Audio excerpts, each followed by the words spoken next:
Bonjour Yannick. Bonjour. D'abord, sois le bienvenu. Merci d'être avec nous. Merci. Et puis, en tous les cas, de nous éclairer avec ton travail, qui est un travail éclairant.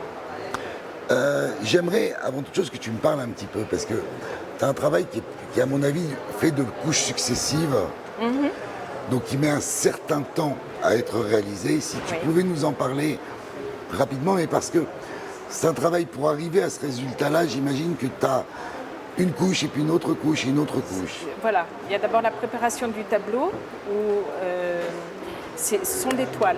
En fait, c'est de la laque comme des laques chinoises. C'est ça. Mais sur toile.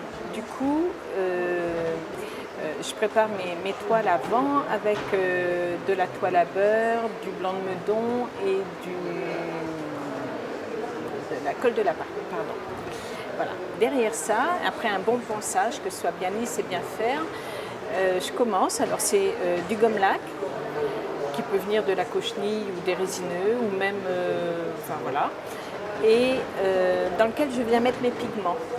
Je laisse sécher et je me mets à poncer. À chaque fois que je vais poncer, en fait, je vais gagner la transparence du pigment puisque j'enlève la matière. Je gagne la transparence et je recommence. Il y a à peu près, sur ces tableaux-là, il y a entre 18 et 25 couches à peu près. Voilà. Et alors, il y a une dernière couche. Ouais.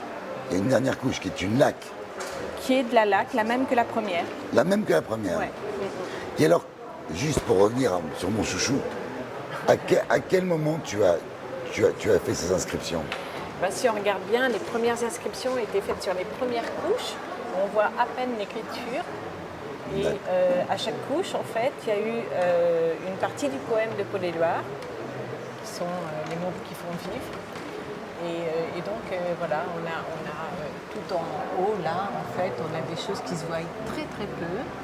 Et puis, plus j'avance dans les couches, en fait, plus mes couches se superposent, et plus on arrive à lire le poème de Paul Éluard. En tous les cas, résultat extraordinaire. Tu utilises la feuille d'or aussi. Alors la feuille d'or, c'est parce que je me dis qu'on a tous un petit jardin intérieur, un petit truc bien ancré, là, bien personnel. Et je relie mon jardin intérieur à de la feuille d'or. Donc il y a de la feuille d'or dans tous mes tableaux. C'est un peu une signature. C'est une signature. Voilà. En tous les cas, comme je te l'ai dit, bravo. Merci. Bravo et merci beaucoup d'être là. Merci. Et voilà. Et autrement, au niveau de la démarche, je fais de l'art contemplatif. On se pose, on s'enrichit et on repart renouvelé.